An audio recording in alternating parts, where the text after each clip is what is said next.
Everyone, welcome back to another episode of BSTV. We got 90 Day Fiance. Took a bit of a break last week. Just really busy with lots of stuff, and there really wasn't that many, episodes of the shows because Super Bowl was on. It canceled 90 Day. Fans were furious about this. I guess that there's not much of a crossover in the fandom from 90 Day fans to Super Bowl fans, so I guess 90 Day fans were left with nothing to watch. Anyways, this episode was pretty boring. It's kind of the wedding episode, but I guess it's a two-parter because there's some cliffhangers going on. Surprisingly, somehow, Gino and Jasmine have become the most boring couple on the show because that's what happens when things are going right for you.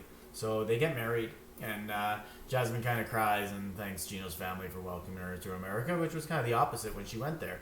And anyways, they're really boring. Not much to talk about here. Stay tuned for when Jasmine eventually leaves Gino and takes half his money. I'd love an update. I'm sure they'll tell us in the tell-all.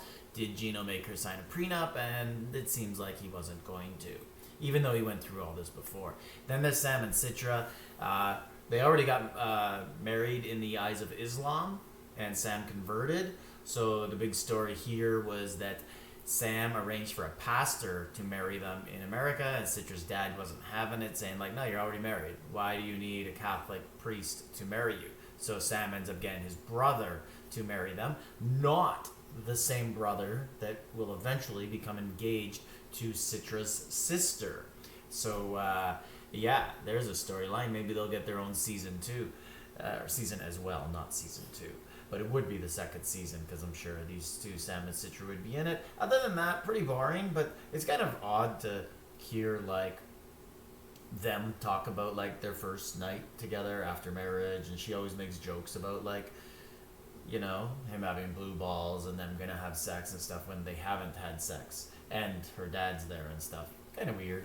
But anyways, that's it. Now there's this one, Nikki Exotica and Justin. So Justin goes back to the airport. There they are. Really, this one just is really weird to me because like they're so photoshopped and it seems so fake. Like they dated 17 years ago, were engaged. She never told him she was trans at the time. They broke up. 17 years later, they're back together, stronger than ever on the show. Or is it just a storyline for her to, you know, help her YouTube music career? She's Nikki Exotica, that's her name. It's terrible, really, really bad music. And I thought I was tricked, like, the first episode. Usually I'm really, really good at seeing, like, oh, that's a trans person on the show, because 90 Day has them on almost every season now. And I actually just thought it was an old woman. Like, I thought it was a cougar. I thought that was the storyline. Like, cougar goes to Moldova to get young man. And, like, that's why I thought that. Like, this is what she looked like in the first episode. And kind of what she looks like in certain episodes, in certain lights, and early in the morning, like if there's no makeup, that sort of stuff. But she does her best to make herself look like this. Super photoshopped. Anyways, it doesn't really seem like he likes her. Rumors are that they break up after the show. Like, there's a preview for next episode that has her crying and being like, after everything I've invested, and money and love, heart, and now he's gonna ruin it. So, I don't know. I do understand, like, maybe 6-7 episodes ago, they almost broke up, and then she, like, basically just accepted that like he's no longer going to be a pushover and he's going to wear the pants in the relationship, and like, hey, look, I understand. And she said in the camera, like, really, like, I'm trans, like the pool of guys I can date is very, very small, so to get a guy with his appearance, his age, I do have to sacrifice some stuff. So I do get it. I do feel bad for her in that sort of way. But let's get to the stars of the episode. So, it all leads up to the wedding, and she has the preview for the episode shows her not coming to the wedding. She's talking about flying home, but then on the actual wedding, it has her that stuff that she was saying. she was saying to her mom on the show, and her mom talked her like down. Just go through with it. You've already invested 2 years with this guy. You're already there. You'd really regret coming home right now. So it seems she's going to show up to the wedding. But now they're at half an hour late. She just read his message for the first time all day. Earlier in the day, she didn't read it. Didn't reply. Didn't reply after she finally read it. Now they're 30 minutes late at the altar. And no one knows if she's showing up. Clayton is about to address the crowd, and basically tell them, like, look, not sure if she's coming. We had a fight. So that's really it. We don't know. And from the they do the cast interviews where they replay what's going through their mind at certain times during the season. They're never together. So it seems like they're not together anymore.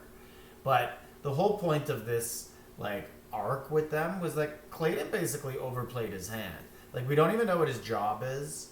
I assume he works at like a mobile phone store or something. That's kind of what he seems like. Just like some sort of electronics store. I have no idea. Plays video games all day. Actually, it's not really that bad that he plays video games all the time. But his bedroom is just monitors around the bed. Like, he doesn't even leave his bed to play games. But obviously they were going to have real problems because he lives with his mom. But not only does he live with his mom lives in the closet. So like a very small apartment with tons of animals like guinea pigs and cats and dogs and like 10 animals and like 5 gerbils. Really weird. Like, how are you going to have a relationship like that? Bringing someone into that sort of environment. I wish they would have actually showed a lot more this season about his mom and the relationship of his mom being in the house at the same time, rather than focusing on these two not getting along. But basically, Clayton overplayed his hand. The whole fight is because she had a bachelorette party with Clayton's sister, who brought a stripper. And Clayton was like, never in this world, never, there is no world that exists that you will ever do that again. And she's like, shut up, twerp. I'm not dealing with this. Like, it was your sister who organized this stuff. Anyways, Clayton basically overplayed his hand. Like, you brought her in and you're actually, like, not rich American type guy, which is what everyone from another country thinks when they come over. And then you're kind of bossing around telling her what to do. And she's like, see ya. So my prediction is I think she will show up at the altar. I really do. But I think they'll break up after. I don't know. But it would be... I've never actually seen 90 Day have, like, that sad of a moment. The saddest moments they ever have are catfishes. I don't think they've had a left at the altar moment yet. But looking forward to the tell-all with this season. This was surprisingly a pretty good season. And I would say Clayton was probably my favorite storyline on the entire season. So let me know what you guys think. And like, subscribe, leave a comment.